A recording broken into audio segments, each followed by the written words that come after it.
You know what's crazy is people say you must respect each era, but the past eras don't respect this era. I don't think that's true. You don't see some of the things these guys say? What's up, everybody? Welcome back to the Draymond Green Show with my brother, Baron Davis. How you feeling, my dog? What's up, my bro? I'm feeling good. How you feeling, most importantly? I feel great, brother. I feel amazing. Happy to be out of Miami and on to the next city. About time to get the hell out of Miami. But other than that, I feel spectacular, man. Good. Remember to subscribe to the Draymond Green Show with Baron Davis so you don't miss any episodes. And don't forget to follow us on all social media at Draymond Show. You don't want to miss all the exciting news. All right, Dub Nation, what's happening? Jimmy's return to Miami didn't go as planned, as we saw. But it seemed like the environment in Miami wasn't, I mean, I wouldn't say it wasn't so tough, but, you know, you just never know going home. What was the biggest takeaway from that Heat game? Because I know it was a lot of pressure for him and just a lot of pressure for y'all to want to win that game, and just the way they've been playing, it wouldn't seem, the environment wouldn't seem tough, but I want you to describe what it was like. The atmosphere was actually cool. It was actually one of the best atmospheres I've ever seen at a Miami game. You know, usually when you play in Miami, the start of the game, the stands are half filled. Start the whole third quarter, the stands are half filled. You know, people come back in the fourth quarter when the clubs close in the arena. That's usually how the Miami games are. People were in their seats for this game, which I found very interesting. To me, it sounded like their crowd was a little confused. It sounded like they felt like they were supposed to be booing Jimmy. But he got so much love. There's so much love there. And so it wasn't quite the amount of boos that you thought, you know, with how the whole situation played out, that there would be. But quite honestly, I don't think there should have been a million boos, because at the end of the day, Jimmy has had an opportunity to leave in free agency or go into free agency, and he decided to sign an extension and stay with the team. Every year, people continue to ask, they're going to bring in Damian Lillard. They're going to bring in Giannis Antetokounmpo. They're going to bring in this person. They're going to bring in that person to double down and help Jimmy take this team to a championship. That never happened. And so at a certain point, Jimmy's in year 14. He's given them 7 years of his career. At a certain point, you just got to appreciate what somebody's given and just, like, they move on, and it is what it is. And saying that, people aren't always rational, and it is what it is. But I do think the environment was cool. It wasn't one of the toughest environments, but what did not help is that they turned into a bunch of Steph Currys out there. Like, they shot 18 for 25 from three, BD. That's unheard of. Yeah, that's crazy. That's crazy numbers. And then, you know what, I'm watching the game and I'm like, damn, dude, you miss Wig. Yeah. Right? You know, talk about how weird, or just like playing against Wiggins, but he played good. He made timely shots. Same thing as we know him for with Dub Nation. You know, speak to that. It was weird. You know, you've gone to war with the guy for the last, 5 years, and won championship, built a relationship. My kids cried when they found out Wiggs was gone, because his kids and my kids have a great relationship. And they cried when they found out he was gone. I told Wiggs, I was like, man, so I saw him obviously right after the trade deadline and All-Star break. And I was like, Wiggs, man, my kids was crying when they found out that your girls were gone. He was like, bro, that's the only thing Amaya kept saying. It's like, wait, so I don't get to see my friends anymore? And so there's just so much more than just basketball there. So to see your brother on the other side, it was definitely weird. Obviously, I'm pissed off we lost. It's a game we needed to win and wanted to win. But I'm also happy to see Wiggs play well, because, again, the love that's there is bigger than just a game. You know what I'm saying? I'm happy to see him playing well, starting to find his footing, because I think he got so much of his career left ahead of him. To see him starting to find his footing, finding his rhythm down in that system, I think it's great. So I was happy to see him play well, although it resulted in us in a loss. But you'd hate to see him struggle. Yeah, nah, it just felt weird, you know. seeing him do that for them and knowing that, all them shots and all the plays he making was timely. And then, man, I need a Steph Curry update. Like, what's the word on the chef? He practiced today. Full practice. We actually got up and down. We played a little bit, so he did that, which was great to see. Hit a couple threes right out the gate. That was beautiful to see. And then he got a full workout in after. And at one point, I watched him make like 27 in a row from the right wing. So hopefully all signs is pointing to him playing in the New Orleans game. At least that's what we hope. There's been no official clearance given yet, but the hope is that he's obviously you go through a full practice, you go through a full workout the way he did. The most important thing now is about how you wake up feeling in the morning. And so we'll see how he wakes up feeling in the morning, but I think all signs will be pointing to him returning, and, we need it because these games, we got to lock in. Hopefully, like I said, he looked good, and hopefully, he wake up in the morning on the right side of it so we can get it cracking. I like opportunities like this, like you coming off, a tough loss in Miami, right? The road trip ain't off to the right track, and then you get a good practice in. Yes, sir. Talk about that. Like sometimes you just need to get a good practice in, to be a little upset, to be mad about something, to realize like, hey, let's get this thing back on track. Then to see Steph Curry in practice. I remember that happened for us in our We Believe year. Like, we're on the road, we couldn't get a win, and I came back and practiced the next day, and it was just like the camaraderie, like to be able to get up and down and be at full, Absolutely. right? And to have your leader there. Talk about that a little bit, just the importance of practicing on the road. And then also talk about, Steve Kerr says this all the time, this Pelican game is really important. And talk about the importance of the practice and tell me about the importance of this next game against the Pelicans. The practice is really important because the reality is we haven't had any practice time. And so you start to see slippage in the game. Teams are starting to guard us a certain way now that teams are adjusting to Jimmy being with us and there's more film. They're starting to guard us a certain way.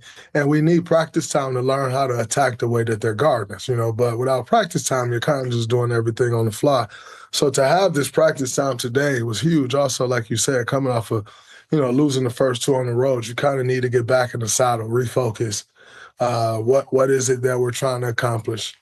And, hammer away at those things. And I think that's what we did. And so, like you said, to get up and down was good. Getting out of Miami and, just getting that good sweat and getting, finding that rhythm, I think that was good. So, much needed practice. And then also, like you said, with Steph coming back on the court, you just see a different juice in everybody. Like, it perks everybody up because the possibilities, what lies ahead. And so I think, overall, just having him back it changes a lot. Obviously, we know what it changes on the basketball court, but it changes the demeanor of everybody, knowing that, these next few games we go into will be whole, and not missing Steph, or at least that's the hope, like I said. So come at a good time for us. Off to 0-2. Best case would be to finish this road trip 4-2, and if we're able to do that, it's a great road trip. This New Orleans game is so important because, shit, man, we're right there. Like, the Clippers passed us to go take the 6th spot in the West, but we're right there. Obviously tied with the same amount of losses. They got a couple tough games that they'll face, but we still face them. So we still control our own destiny. And that's why it's important, because you want to keep yourself in the position of where you control your own destiny. This Pelicans team, they went and beat Minnesota a week and a half ago or so in a game that they weren't expected to win. So we know they're always going to come out and play hard. They want to play spoiler. We just got to come out and play our brand of basketball, handle our business, not fuck around with the game, and make sure we take care of our business to start building that momentum back up and make sure we finish these last 10 games strong. I like that. You know what else I like about the practice is practicing, like not having the ability to practice. You make a lot of mistakes in the game trying to make counters. Facts. Right? And so practice, if you can get a few good practices in, you make all the mistakes thinking about the counters. You get to walk through the counters. You get to, get to move through the counters. That's what Nelly was always good about, is like trying to get us to practice so we could work on counters. Because like you said, like now that Jimmy is playing, y'all getting scouted, it's a different Warrior look. So you need that practice to go back and say, okay, they playing me this way when they playing you that way. What are alternatives? Absolutely. And, it's always great to sharpen those tools. Who's scoring big in the NBA this season? You are. All the new ways to get in on the action at DraftKings Sportsbook, an official sports betting partner of the NBA. Slams, dishing the ball, cleaning the glass, get behind your favorite players, prop bets you can make on DraftKings. It's fun. The home of NBA player props. If you're ready to place your first bet, make it really simple. Pick how many points your favorite player is going to score. Go to DraftKings Sportsbook. They have an app. Download it. Make your pick. If you're a first-timer, here's something special. New DraftKings customers, all you have to do is bet $5 to get $150 in bonus bets instantly. So take it to the rack with DraftKings Sportsbook. Every point counts. Download their app. Takes 90 seconds. Use the code COLIN, COLIN, to get 150 bones in bonus bets. Betting just $5. Only on DraftKings. The crown is yours. We just learned that Gary Payton II be out with a thumb injury. Talk about his impact and what needs to be replaced until he gets healthy. Well, I mean, hopefully he's not out for that long. Hopefully he's only out for a couple weeks, which will be ideal. If we can get him back, obviously he's our best point of attack defender. And so, that's always tough to replace. Moses has been stepping up in that aspect. Being a great point of attack defender. So he'll have to step that up another level. But GP's impact on the game it's not just his point of attack defense. GP knows how to find and crease in defenses. He's great at finishing around the rim. He plays the dunker spot really well. He's a lob threat for us. And so he has a huge impact. He's a great screener for Steph. Him and Steph has a great chemistry. And so that definitely has a big impact on our team. It has a big impact on the rotations. I think there's been so much chatter about JK and what he need to do and how he need to find his lane and this, that, and the other. And what I would say with GP being out is, if I'm Jonathan Kuminga, forget what everybody's talking about. Forget what everybody's saying. If I'm Jonathan Kuminga right now, I'm saying, GP, I want to guard the best guard when I come in the game. I want to be the point of attack defender. I'm going to hawk this guard. I'm going to change the momentum of the game. I'm going to embrace that because we know he can score, right? Like, we know what he's capable of on the offensive end. Imagine him embracing that role and saying, I'm guarding the best defender. I'm picking up full. I'm going to work myself to exhaustion because I'm going to defend so hard. Like, that's how you win championships. And so if I'm Jonathan Kuminga, that's my mindset. And I think he's more than capable of being that and doing that. And if he does, golly, changes everything. I've been saying that if he can take, a piece of angriness, right? He needs to be angry on the defensive end, but also be able to be that bridge between you and Jimmy. And from what I'm hearing from you is really he should be the connective tissue, the starting point, right? He should be the weak side block guy. He should be, taking the challenge. And, I've been saying this all year is Kuminga takes that next level when he decides that he wants to be Defensive Player of the Year, right? Because he has the capabilities of doing that. He also has the offense to do that, and his defense is going to be his best offense. And I think it'll open up the world of events for him. But before moving on to upcoming games, speaking of Kuminga, it was a clip of him and Caris LeVert. Kuminga was talking trash to each other. And then I hear you drop the line from the top rope. You've been traded 7 times. Like, why does Draymond Green have you just hit him with the cootie grow? Well, number one, I didn't I had no idea the microphones caught my voice. I thought I was just subtly at the free throw line butting in. And then I got to my phone and they like, Dave, why you killed him like that? And I'm like, what? Like, my response to my boys, like, dang, y'all caught that? They was like, yeah, the TV caught it for sure. I was like, dang, my bad. And, you know, some of my boys in a group chat from Michigan State, they like, fuck that. He from the other side anyway. But some wow. Yep. A couple of my boys in the group chat also went to Michigan. So then it sparks this Michigan State thing in our group chat. But I know Caris through one of my boys in the group chat that went to Michigan. Caris a good dude, man. You know, we banter back and forth on the court. That's just what it is. That's what happens in the game. It's just fun in games. You know, we always gonna banter. But I will tell you, the reason I jumped in, I was just checking into the game too.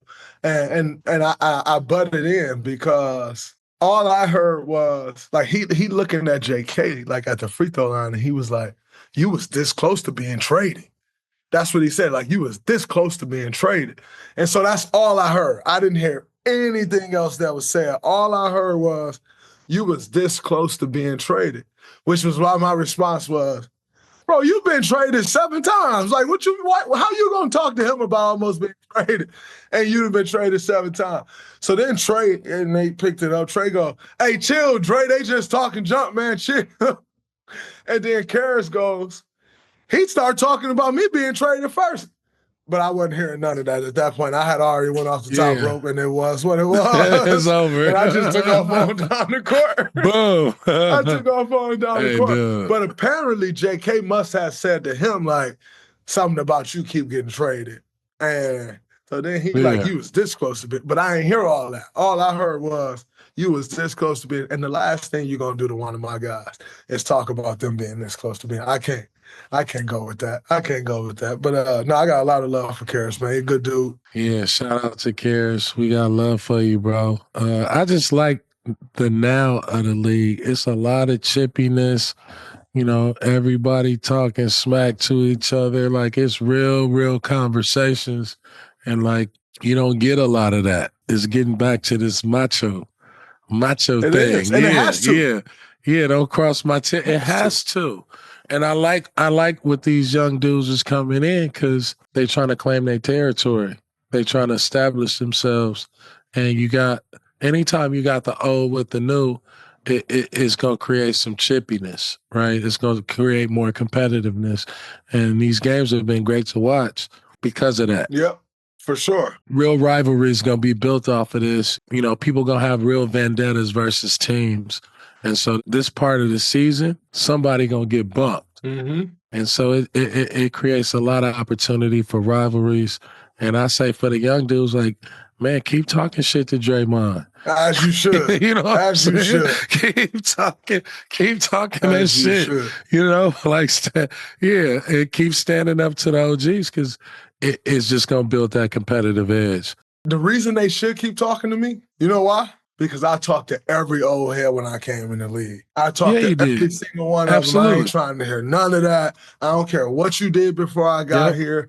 Go talk to somebody else who you did that against because you ain't do that against me. Yeah. So I don't got no respect for that. Like, that's the type of time I came in on. So I respect when guys come in that type of time. And guys talking the way they talking, you're right. That is how these different rivalries are going to be built, which is going to attack the problem when you start talking about viewership because you need rivals when you're talking about viewership. And all those things has kind of been torn down. So I'm excited as hell, man, that the league is kind of getting back to that chippiness. Referees are letting guys talk and not calling the double tech right away. Like, that's the stuff that people want to see. Nobody want to see somebody say something back, boom, double tech. Like, nobody want to see robots play. This is real life. Yeah, we need the referees to be chaperones. They need to be chaperones. That's what I say. You know, hey, too close, call a foul every now and again, but let these young boys do their thing. Like they trying to climb up on the totem pole, and we need for that to happen. It's a pecking order in the league. It's a hierarchy in the league. These young dudes got to see it, believe it, and talk about it to themselves. Somebody got to take this crown. Somebody got to take the crowd. Can't be the king of the parking lot forever. Somebody got to take the trash talk crowd. For sure. We got to see it right now. For sure. The young fellas that's leading the charge now, Anthony Edwards, Ja Morant, them boys leading the charge. Shea don't say a bunch, but Shea hits you with a bunch of, like, he give you a bunch of facial. He got ad-libs. Like his Instagram caption. Like, he give you a bunch of expressions, a bunch of little subtle jabs, but like really in your face talking. Paulo be talking to people. He be letting them know. Paulo do talk. These young boys starting to talk a little bit again. I like that. The Pelicans, and next up, you played against Zion Williamson early in the season. You talked about how tough it was, the difference in his game since they traded away Brandon Ingram. And, like, what's the philosophy going into a game like this, playing against Zion, especially the way he's playing? He's playing great basketball. You know, looks like he's in incredible shape. He looks explosive. He looks as explosive as he did at Duke. That's a monster, you know what I'm saying? But he's so much more aggressive now since the trade deadline, since he's been back in the lineup since the trade. He's so much more aggressive to get downhill, and they're running a lot of things to get him downhill. He's really pressing the issue, putting a lot of pressure on the rim. So, you know, you just, like I always say, you got to meet force with force. Zion is going to always come very forceful. And in order to match him, you have to meet that force with force. If you don't, you get ran over. And that's just what it is. And so, you know, hopefully he plays tomorrow. I know he had been out the last few games since they played Minnesota.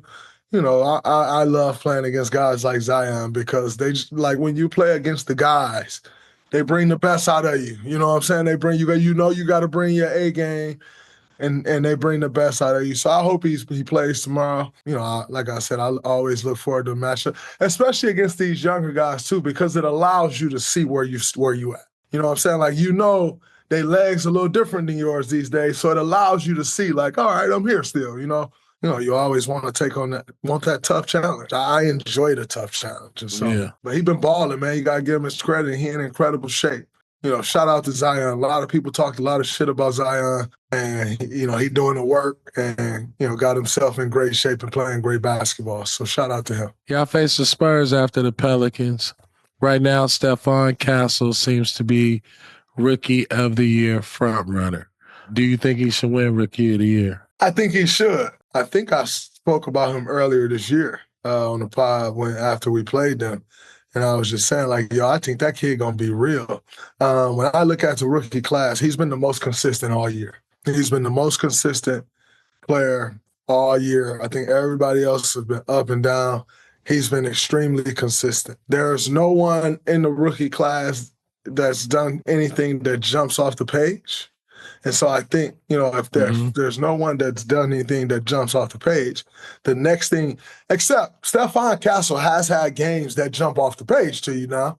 Man, he's had some of those games for sure. But I mean, the whole body of work over the court, you know, like there's no rookie averaging 20 points. There hasn't been a dominant rookie. Yeah. You haven't seen that. Nonetheless, I think with his consistency, if you haven't had the dominance from someone, he has had some great games that jump off the page, but his consistency all year would make him the rookie of the year. Great. And as I said before, I think you look back at this rookie of the year, you give this rookie of the year to some other guys possibly, you look back and be like, damn, he won rookie of the year? He won you rookie get his rookie of the year to yeah. Stephon Castle, you're going to look back in 2 years like, well, he an all-star, so I guess we got it right. So he got that potential. He will reach that potential. We got to get it right. That's the guy. He should be rookie of the year, 1,000%. I think he should get it. He deserves it. Consistency, showed up at All-Star Weekend, performed, dunk contest, took the second half of the season, stepped his game up, shows that he's ready for the next level, right? And he can do it at this level at a consistent basis. And we haven't seen that from, you know, a lot of rookies, especially high draft pick rookies at all this season. And so there's been that, you know, that rookie lull or inconsistent. Man, this dude, he really building something. And I like his brand. I like the way he play.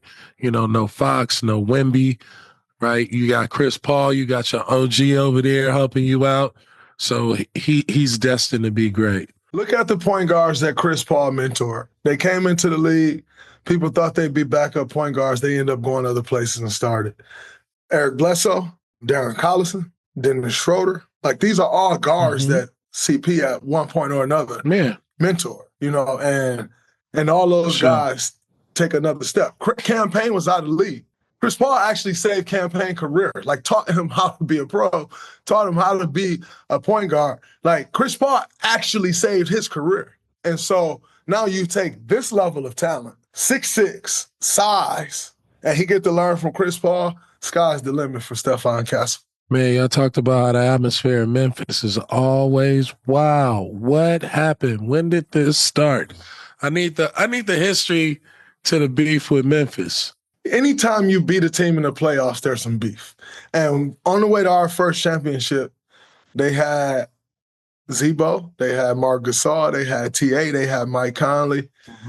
We beat them in the playoffs. And we came back from down 2-1 to win 4-2 and move on to win a championship. Beef started. But it wasn't really serious then because them Mark, TA, Zebo, them are OGs. Like, so it ain't gonna be no real beef with them. But it's like, it's kind of this thing brewing. It's like, man, they got us. Like, it's a little hatred coming from that fan base. But it wasn't like that with those guys because, like I said, they OGs, man, and we got so much respect for them that it was never a thing. Right. Then they started this younger group. And when they started this younger group, they kind of start, talking a lot, and we play them in the playoffs again. And, they talking about they're going to beat us, and rightfully so. Like, Ja and all those guys coming in, like they watched us growing up winning championships. And so they come in on that type of time. I get it. Again, I came in on that type of time, so I rock with it. They came in the playoffs on villains time. They was really on some upset. They wanted to upset y'all. I think they were the higher seed that year, right? They were the higher seed that year. And, we went in, we took care of business, and so that's kind of where it really took off, and then the one game they played, whoop that trick, we dancing to it, they beating our ass, we still dancing and whoop that trick. And so it's just kind of been things that elevated it more and more as these years have gone on, that beef. I don't call it a real beef because at the end of the day, in order for it to be a real beef, it's going to require two teams to win. We beat them in the playoffs. Sometimes they ain't beat us. So until that happens, it's like, it's always going to be competitive. There's always going to be a little bad blood. But until you win in the playoffs, it means nothing. Regular season beef. That part. Like, y'all win the playoffs. That's just what it is. Speaking of Memphis, I saw earlier, a few days ago, Desmond Bane shoves Santi Aldama, his teammate, off his feet and into the bench, on the bench during a timeout. Have you had a moment like that with a teammate? Nah, man. Like, not in public. I had some moments with some teammates my rookie year. I didn't pass one of my teammates the ball. And he said, pass the ball, you with the. Ooh, Jesus. I would love to know who that was. I dropped the ball and ran up on him during the game. Man. And we was running back on defense, and he running. Bro, I'm running right next to him. I'm on his line. Hey, after the game, it's cracking. After the game is cracking. I'll be waiting for you. Who's the teammate? I said, he ain't gonna tell us the teammate.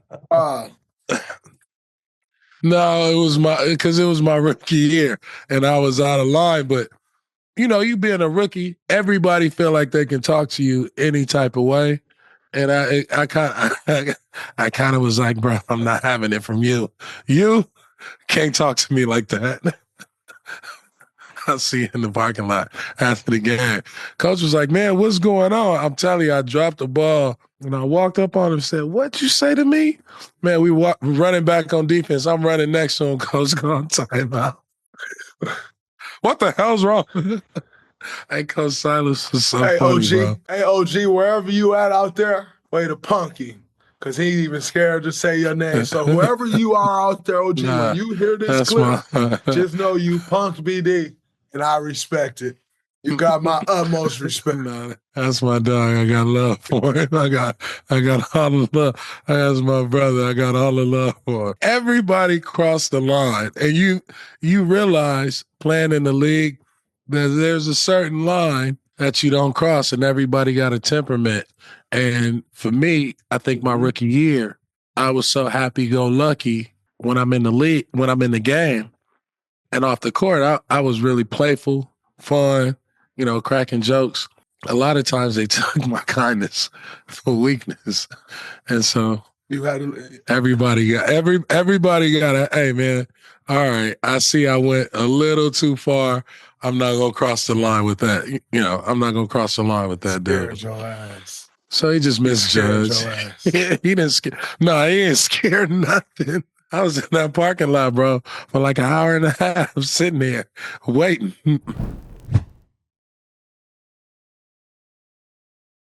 The legend continues. Get ready for an all-new bonus episode of Pitino Red Storm Rising, only on Vice TV. Vice Sports has followed Coach Rick Pitino and the St. John's men's basketball monumental season as they've won the Red Storm's first Big East regular season title in 40 years and are favored to win their first conference tournament championship since 2000. The series captures the team's inner workings and Pitino's old-school coaching style. It takes a candid look at the highs and lows that mark Pitino's storied career as he returns St. John's to prominence in his New York City hometown. Camera followed Pitino and the Red Storm on campus to alumni booster events, press conferences, private setting, in-game huddles, pre-game, halftime, and post-game locker room, on roads and in coaches' meetings, and NIL discussions, to name a few. This high-stakes bonus episode will offer viewers a review of the Red Storm's performance in the NCAA men's basketball tournament leading up to the Final Four.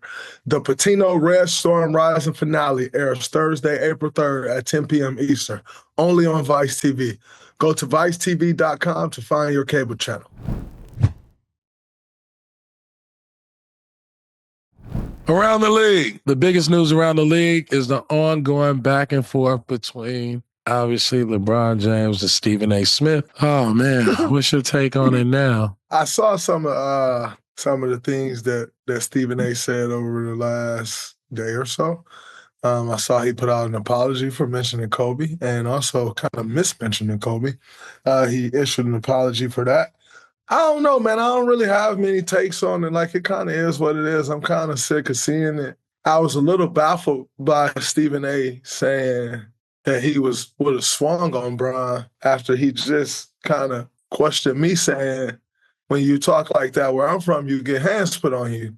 And he kind of did this whole thing of, like, trying to use my basketball career and things that have happened on the basketball court, because I'm actually really good at basketball and made it to the NBA, that he wants to try to use that to try to use it against me for my next career. I saw him doing that. And then to come out and do the very thing that you kind of tried to use against me, I thought was a little petty. Not only petty, but like snarky, but contradictory to what you just did. You know what I'm saying? Like, yo, you've had moments before you need to not say nothing about hands, but then, you start talking about swinging on someone. You know what I'm saying? So I thought Bron's post was hilarious. Yeah. Conflicted and contradicting views on what you really trying to say. But I just remember the days when, like, media used to talk basketball. It's so all over the place now. Here, I got the solution. After the season, we build a boxing ring back here at Slick Studios. Whoever in the media want to catch fade, put on some gloves. Then we'll have the main event, LeBron versus Stephen A. And we won't even do real boxing gloves. We'll get the big old boxing gloves. 18-ounce boxing gloves. 18, yeah. Let them swing. Let them get their frustration out. Draymond Green versus Jason Whitlock. Why am I against Jason Whitlock? I don't know that dude. Or Stephen A. Or Kendrick Perkins versus LeBron. Oh, Kendrick Perkins versus KD. That'll be hard. With everybody beefing, bro. Everybody beefing for what? But it's crazy that why all these people on LeBron, right? There's constant conversation about LeBron on the Pat McAfee show. And, you must respect each era, right? That's the whole thing. They saying you got to respect each era. We know LeBron is big media. My question is to you is what other era would you have enjoyed playing You in? know what's crazy is people say you must respect each era, but the past eras don't respect this era. I don't think that's true. Shit, me. You don't see some of the things these guys say? Man, I think really at the baseline of it all, and here's my problem with the whole ecosystem. We don't do a good enough job of telling everybody's story. And so the eras don't really get the appreciation because the media encapsulate the era into like one team, two teams, three teams of storyline.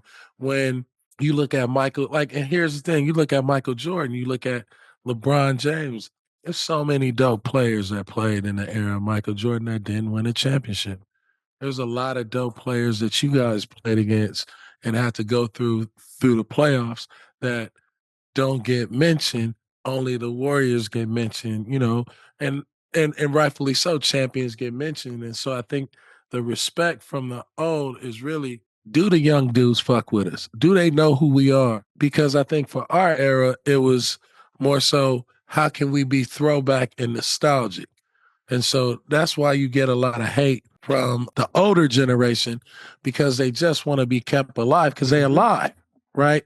Why shouldn't their story be a part of this whole melting pot and it's not just we talking about the same shit? Or if we're comparing players, like, let's see somebody highlights, let's see somebody's stats, let's have them talk about the players that they played against, because one era always think that the other era is sorry until you leave the game and have an appreciation for the talent that you had to play against each and every night. I agree with what you're saying to a certain extent, but I disagree in the fact that no, like these eras don't respect us. Like I've seen several guys talk over and over and over again, not in a positive light. Just a month and a half ago, Oscar Robertson said, "I do nothing on the basketball court."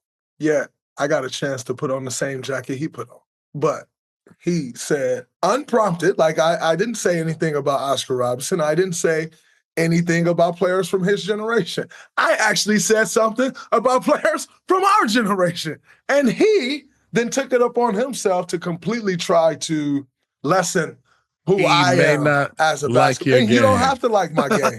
But to say I do nothing on the basketball court, like that's either disrespectful or dumb. Like it's one of the two. Like you're either being disrespectful or you're not smart. So you pick. And I'm going to say it's disrespect because I'd like to believe he's smart. And so, yeah, I don't think that respect is passed down to us from the other generations. But I think people are quick to say, oh, you got to respect them because they came before. No, I don't agree with that. I disagree with that. Here's another thing, though, BD. You absolutely have to. I'm not. My mama ain't raised me that way. Absolutely respect the people who came before you. My respect is earned, and what you did to somebody else don't necessarily earn you respect. Me. No, I'm not saying I'm just saying from a player perspective, a power forward before Draymond Green was a Draymond Green type of power forward, right?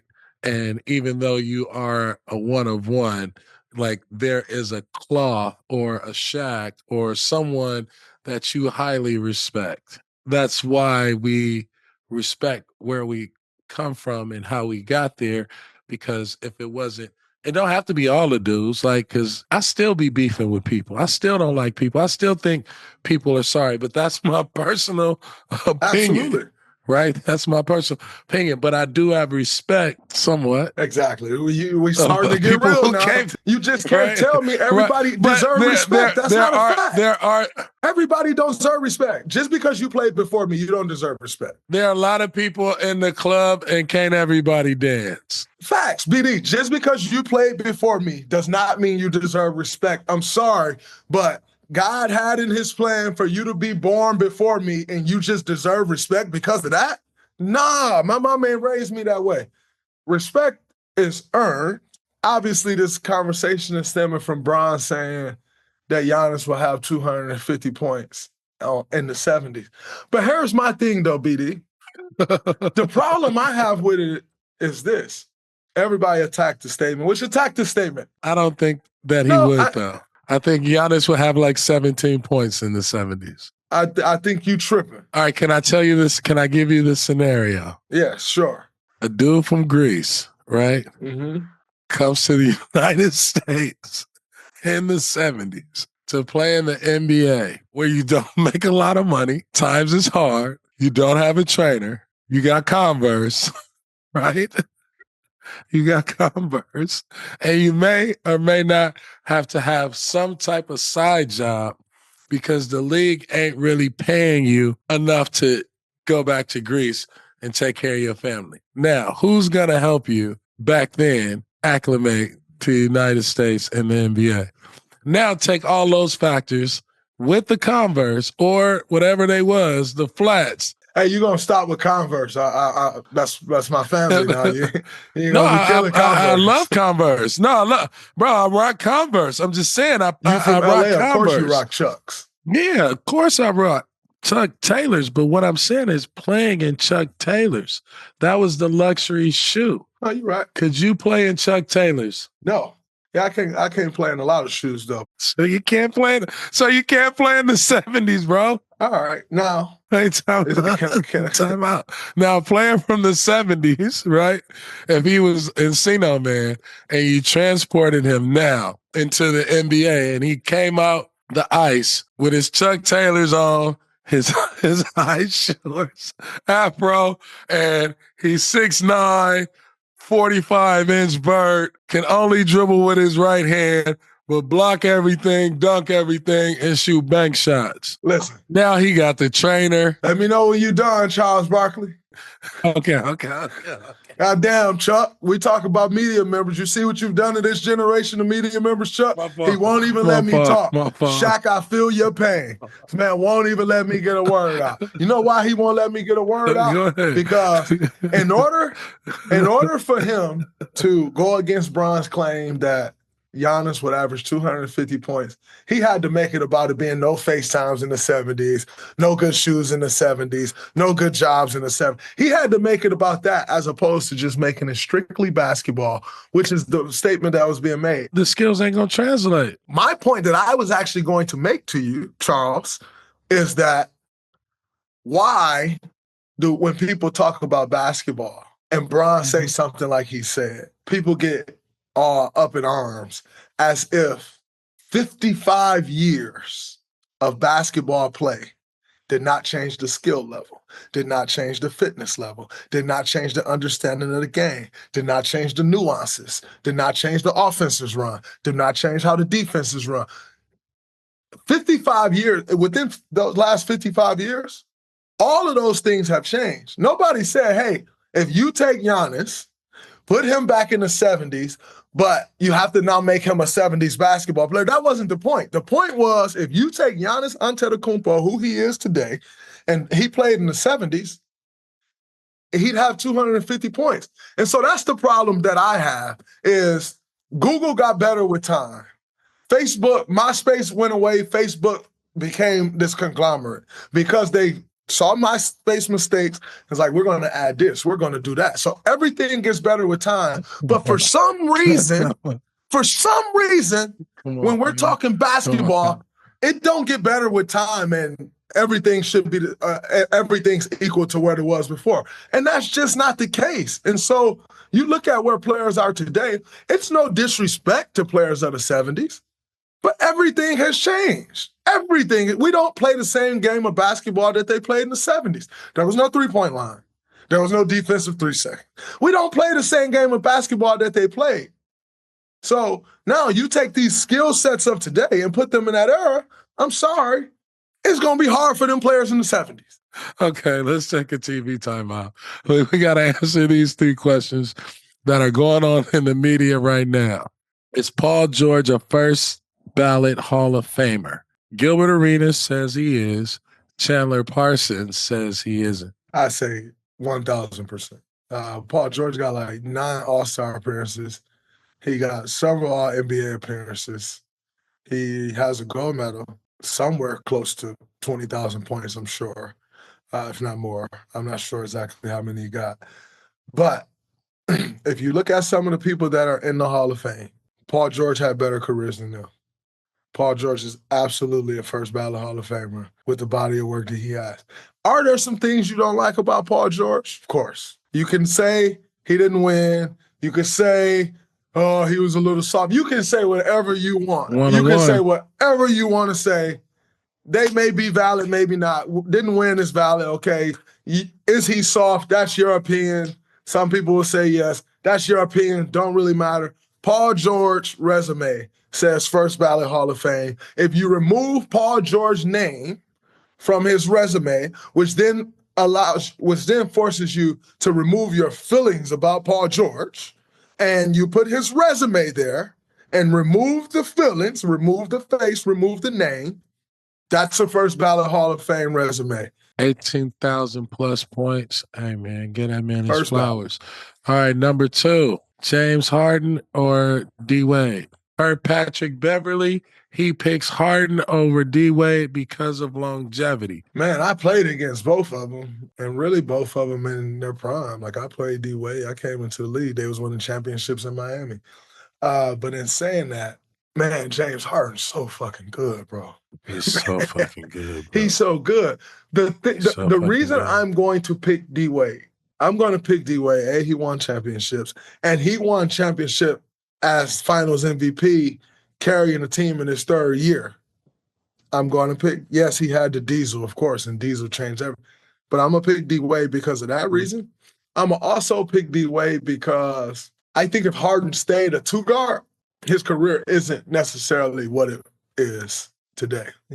Him changing over to the point guard changed everything. Now, don't get me wrong. He still would have been an all-star. He still would have been perennial, all of those things. But, I mean, the dominance that James Harden had as a point guard, I don't think he would have had that same dominance as a 2-guard.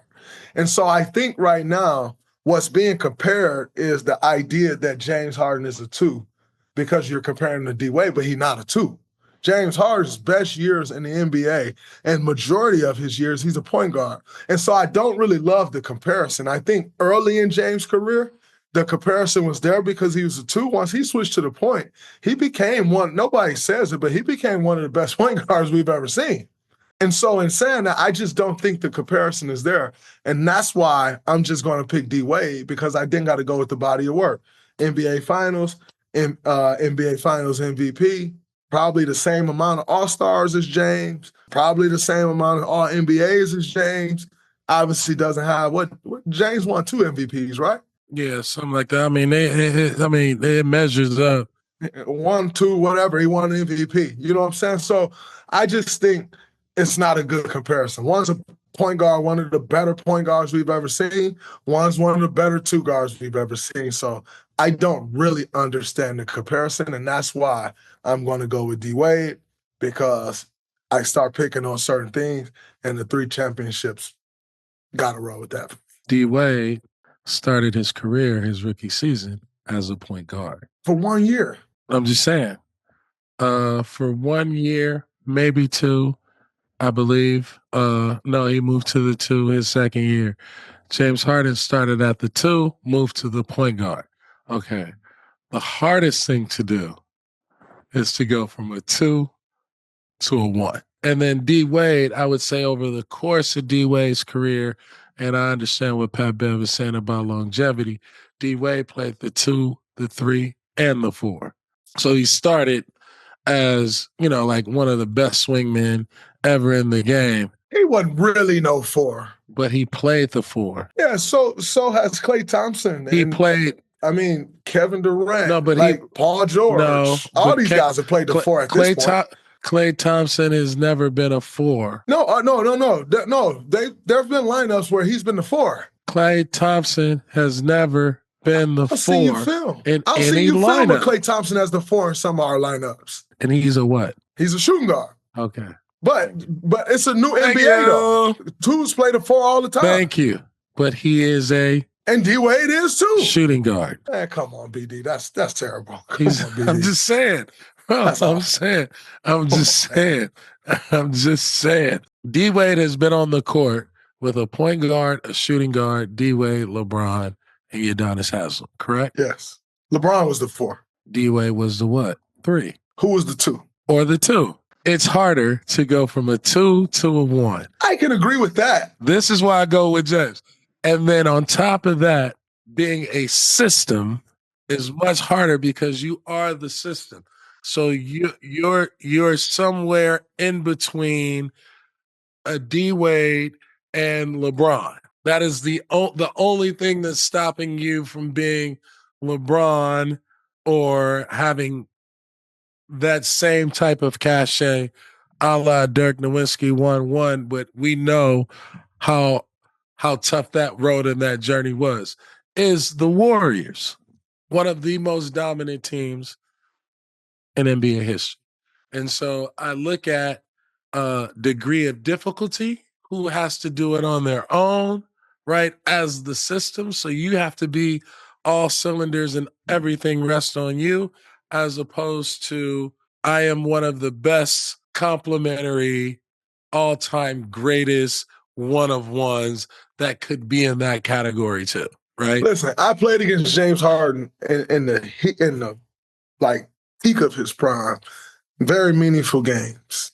Is Dwight Howard a Hall of Famer? He will be. He should be. Okay, so you just gonna act like he ain't had Dwight Howard, who's a Hall of Famer? You just say he did by himself. He had Dwight Howard. No, I didn't say he did it by himself. I said he did it as the system. Yeah, but he still had great players to make that system work. Yes, absolutely, bro. Absolutely he did. But as the system, it's harder on you being the focal point of the team and of the offense. Not saying that D-Wade was not the focal point of the Miami Heat, but he was not the focal point of the Miami Heat. That was LeBron James. In 06, he wasn't? That was Shaquille O'Neal. Man, stop it. I'm a huge Shaq fan. Shaq even said, hey, man, this is his team. Shaq himself said this. Yeah, because he was killing. Okay, so you can't say he was the focal point. Because he was killing. He caught flame. He was killing. We didn't see that. Nobody saw that coming.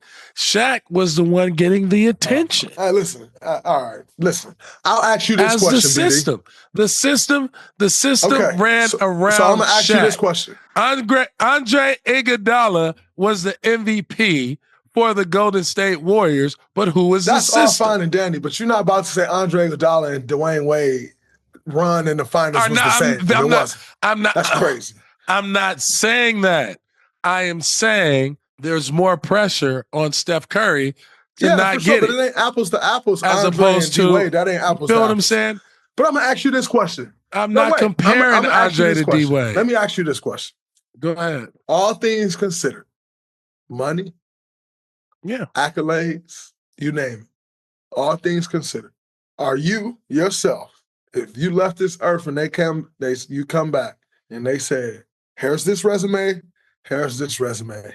Which one do you want to be? Are you picking James Harden's resume or are you picking Dwyane Wade's resume? Any basketball player who wants to achieve greatness at the highest level is going to take the resume of the champion. But if you took away the resume and showed me the style. Oh yeah, James is different. And said, hey, which style would I like to import myself in as an NBA player? Like for me personally, James Harden. Of course, James. I don't question that one bit. Like I want to play point guard. I want to rock like James Harden. You know, like I like his style. I like his freedom. Not saying that if I was a shooting guard, right? If I was a shooting guard, I would pick Dwyane Wade, right? I like that mode. I can dunk on people, cross people. Nobody can guard me. You know, MVP, like that's going to be your mode. But in this James or D Wade, it's like the way I look at it, resume-wise, yes.